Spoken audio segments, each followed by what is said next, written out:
we were governed by laws. I had no idea what these laws were.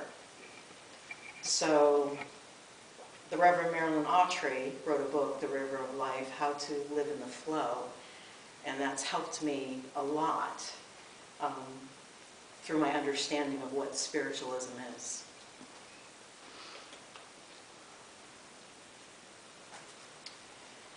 So the law of forgiveness expresses the necessity of allowing bygones to be bygones. In essence, you must let go of all resentments of the past as well as the present.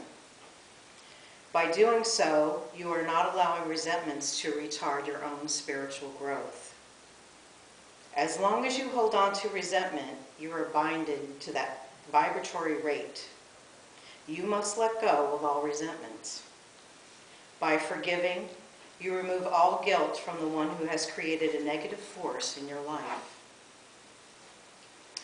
You can also remove or release all guilt concerning someone who has made their transition into the world beyond. You can create a positive correspondence in those vibrations, transitions into the world unseen and seen. When practicing the law of forgiveness, you are demonstrating that you have raised your own vibratory rate to the spirit of love. You no longer hold malice for a deed another has committed against you, or that you have committed to another.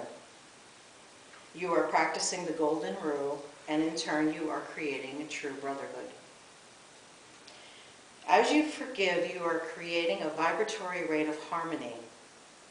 You should be aware that while you may have forgiven others, it is very necessary that you ask forgiveness from others for any wrongs that you may have committed knowingly or unknowingly. Henry W. Beecher reminded us that we must forgive and forget. He said, "I can forgive, but I cannot forget," is only another way of saying I cannot forgive. Forgiveness should be like a canceled note, torn in two, burned up, so that it can never be shown against one.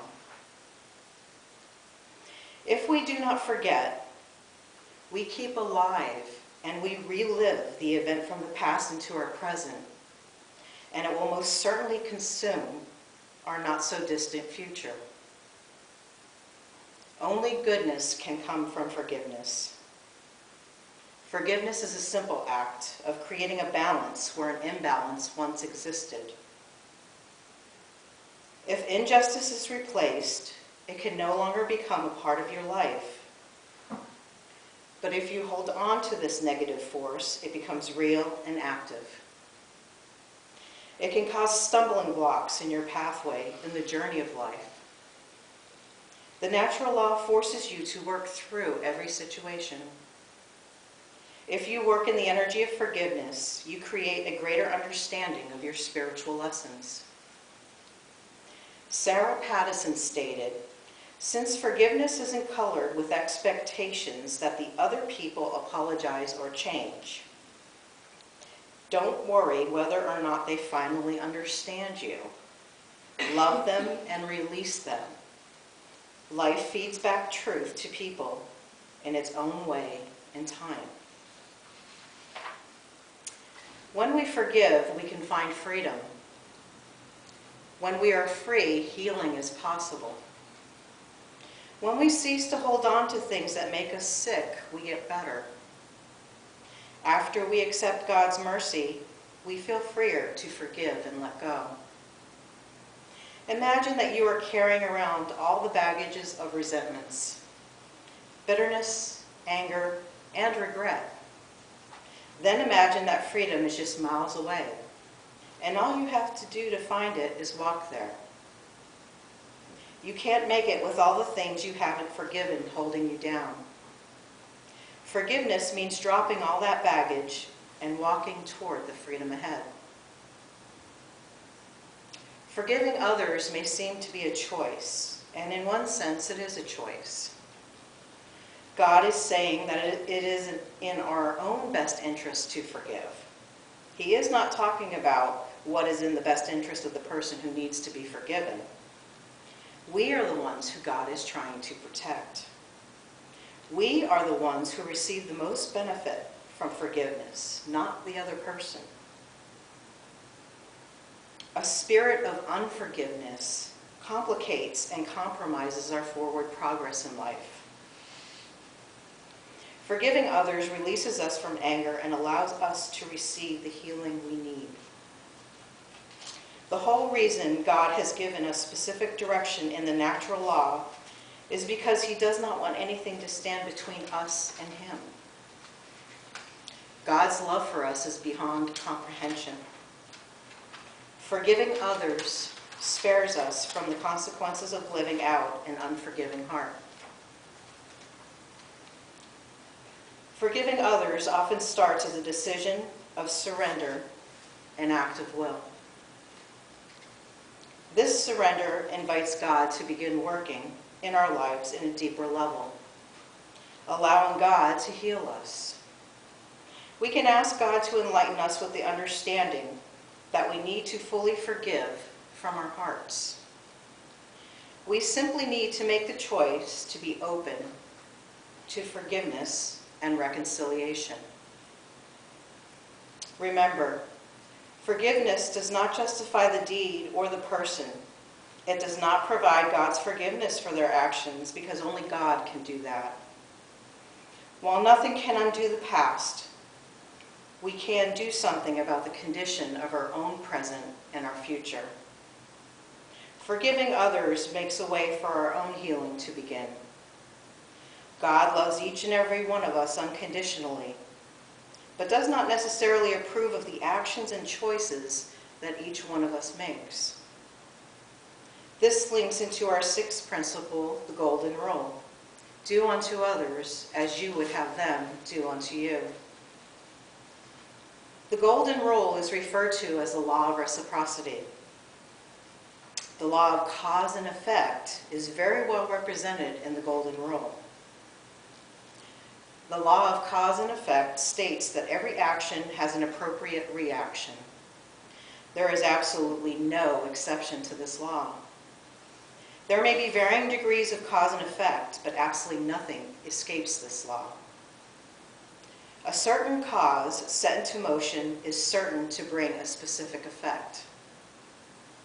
You set this law into motion every day, in fact, every moment of the day, as you think and act accordingly. The very circumstances that you create, you are forced to face. If you create joy, there is happiness. If you create sadness, there is unhappiness. This law demands that you accept full responsibility for yourself. You are always creating the cause that results in an effect in your life. If you want a situation changed, then it requires you to act accordingly.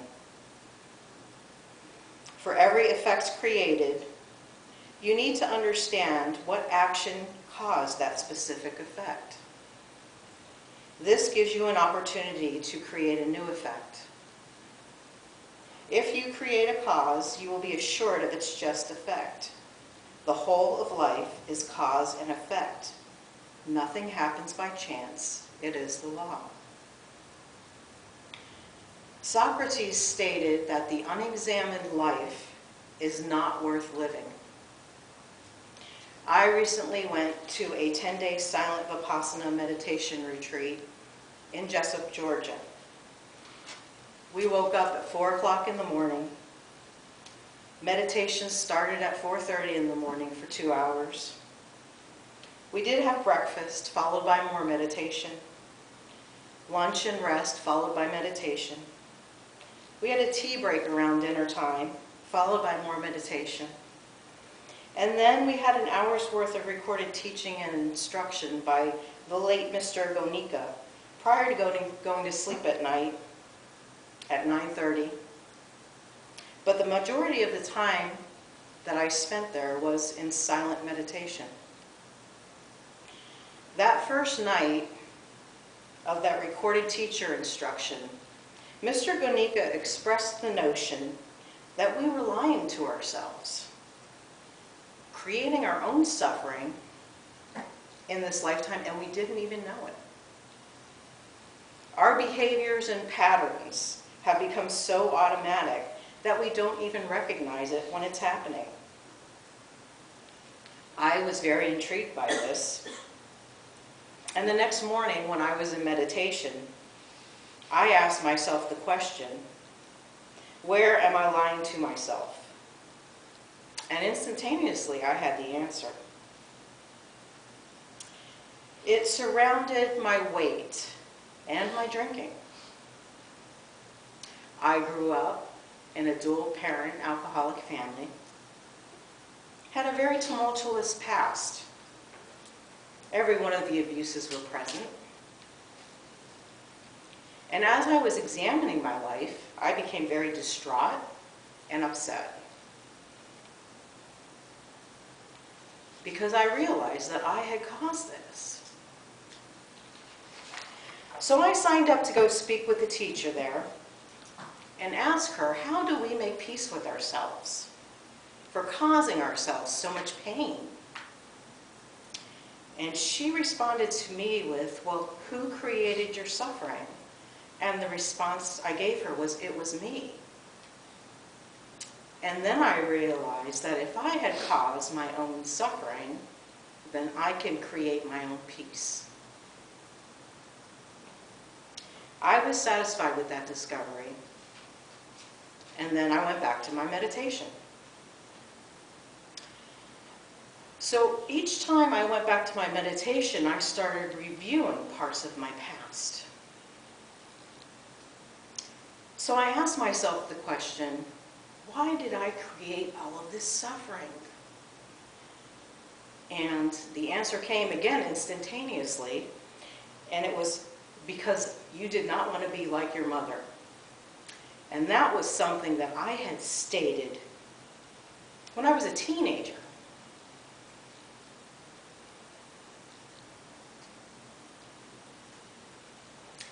So I'm now 50 years old, and I was still trying to do something because of something that I had said 35 years ago. And I didn't even realize it. So that really shows the importance of examining your life. Had I not stumbled into this religion, I'm sure I would have transitioned without ever knowing exactly what I was doing or what was going on. So the law of cause and effect also blends with the law of sequence. This is the karmic law as well as the law of retaliation. Nothing ever occurs simply by chance.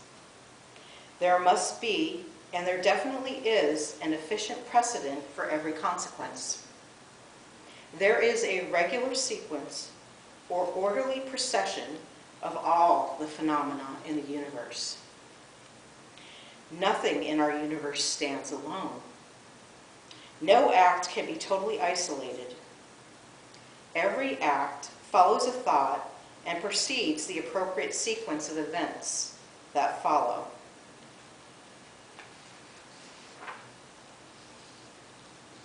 So even if we've gotten pretty good and consistent about forgiving others, isn't forgiving ourselves the most difficult?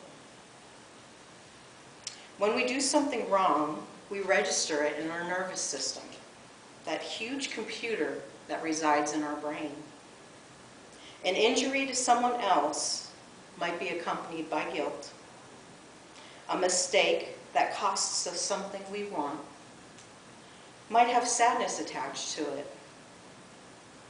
When we do something that we regret, we often connect it to a limiting belief like, I'm always saying the wrong things, or I'll never cover my bills. We tend to think of ourselves as a continuum. A human being that begins with our past, moves briefly through our present, and heads towards our future.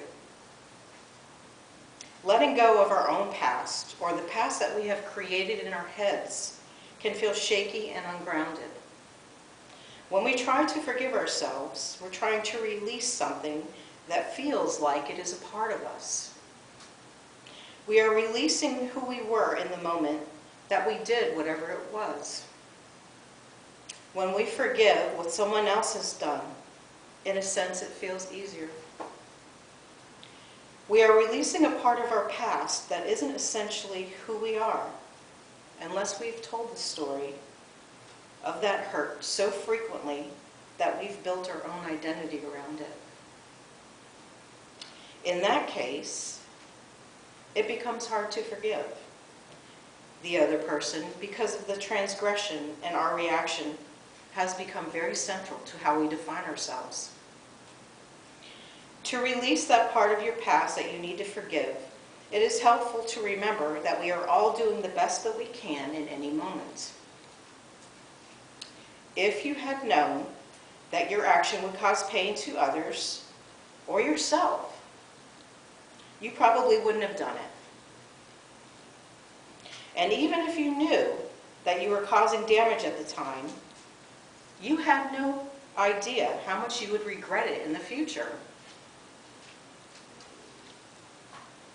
Retain what you learn from the event, but release everything else. In essence, look for the lesson. We must also remember that we were not meant to live this life alone. We are here to help each other.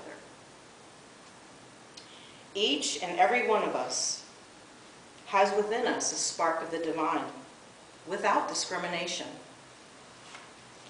We are just as much spirit now as we will ever be, which means that we are whole, perfect, and complete, exactly as we are.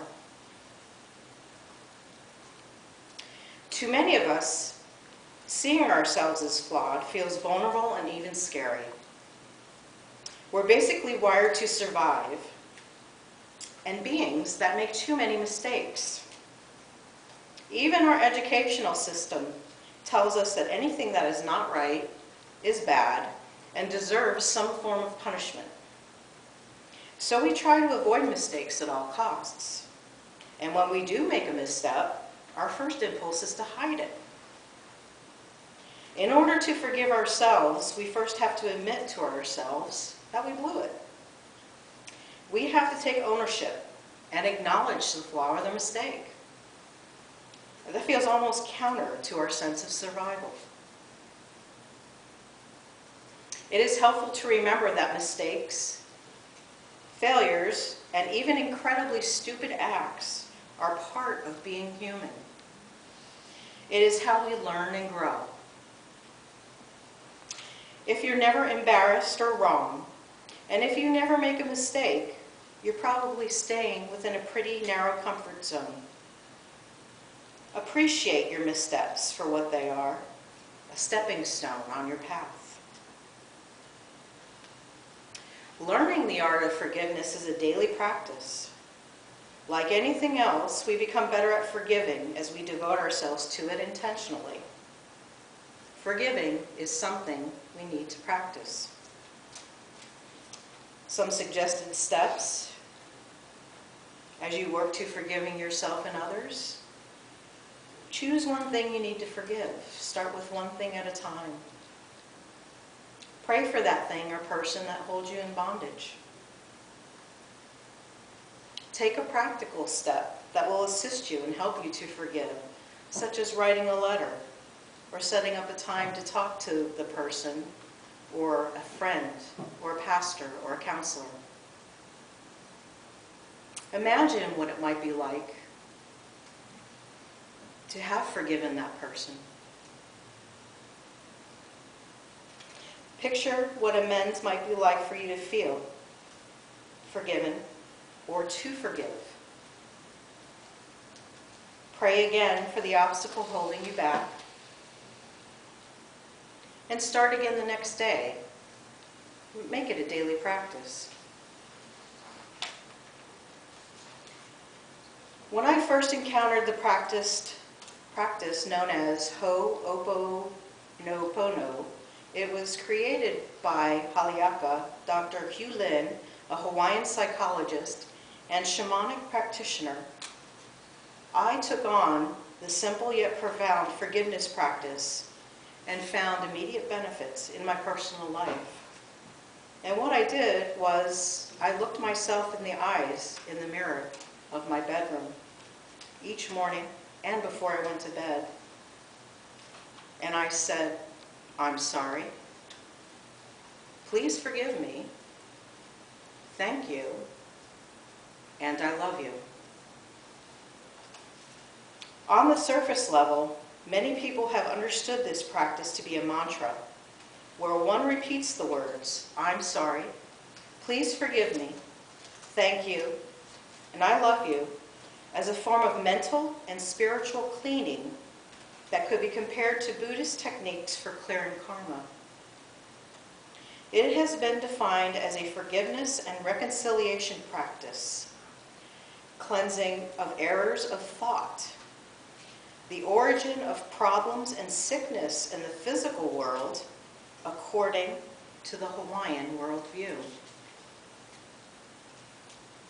The literal translation is to put to right, to put in order or shape, correct, revise, adjust, amend, regulate, arrange, rectify, tidy up, make orderly or neat.